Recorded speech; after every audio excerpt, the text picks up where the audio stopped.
ఇప్పుడు ఆయిల్ వేడైంది కదండి, ఇప్పుడు దీనిలో నేను ఏం వేస్తున్నాను అంటే ఆనియన్స్ వేస్తున్నాను.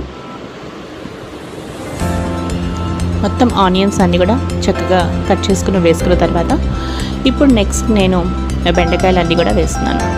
బెండకాయ ముక్కలు కూడా మీడియం సైజులో పెట్టుకున్నానండి. ఇలా ఈ విధంగా మనం చేయడం వల్ల ఏమవుతుందంటే మనకి ఈవెన్గా ఫ్రై అవుతాయి. మరీ సన్నగా కట్ చేసామనుకోండి బెండకాయలని, అవి మాడిపోయే అవకాశం ఉంటుంది. సో మీడియం కట్ చేసుకుంటే ఈవెన్గా ఫ్రై అవుతాయి.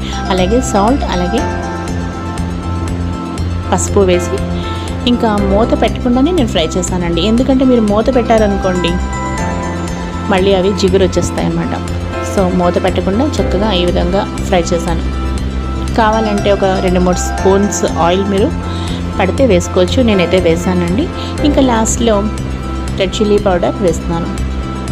ఇది కారాన్ని తగినట్టుగా వేసుకోవచ్చు. సో అంతేనండి.